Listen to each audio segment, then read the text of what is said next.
Pak Ahok sendiri ketika diminta konfirmasi soal kasus ini, beliau mengatakan dengan senang hati, saya kalau dipanggil oleh kejaksaan memberikan keterangan yang sebaik-baiknya dan membawa semua data, semua dokumen, termasuk apa surat-surat dia yang disampaikan kepada Kementerian BUMN, kemudian juga risalah rapat dan sebagainya, apa yang menjadi catatan dia ke Kementerian BUMN dalam perbaikan tata migas khususnya yang ada di Pertamina.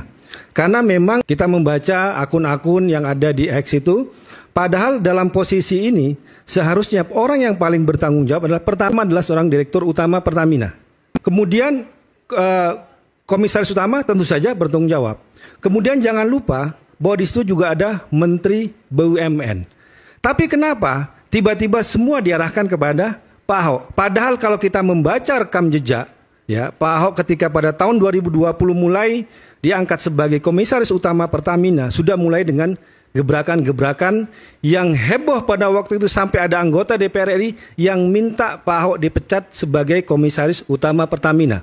Saya itu memang agak tergelitik sampai saya buat video ya tentang masalah itu. Kok tiba-tiba Ahok muncul di belakangan. Jadi saya konsernya di Patraniaga dulu. Ya, konsernya di situ dulu. Ini kasus Patraniaga ini muncul, kemudian tidak lama setelah itu Pak Ahok membuat podcast. Menyatakan saya akan tangkap semuanya segala macam. Loh, yang nangkap ini Kejaksaan Agung. Satu hal yang mencengangkan bahwa ya ini tadi oleh Pak Sudirman Said disampaikan, kenapa ini terus terjadi. Padahal beliau-beliau yang menjabat ini pada saat akan menduduki jabatannya kan ada sumpah jabatan.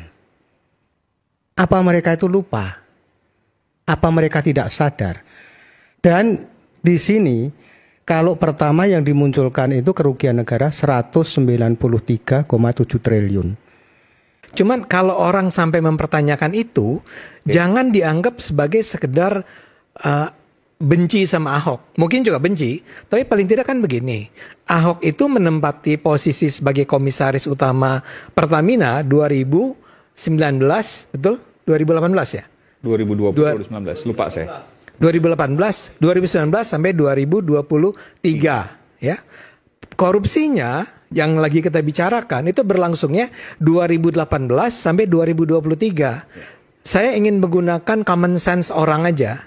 Tahunnya itu sama, ya. Apakah kemudian itu berarti bahwa Pak Ahok punya peran di dalam korupsi tersebut? Nah, siapa yang bertanggung jawab di dalam kepengurusan? Para direksi. Nah, apakah ya di Patraniaga pengurus yang bermasalah ini sudah menjalankan tanggung jawabnya atau menyimpangkan tanggung jawabnya? Apakah bisa dikaitkan dengan Ahok? Bisa. Karena dia perusahaan induk. Tapi yang bertanggung jawab penuh adalah pengurus.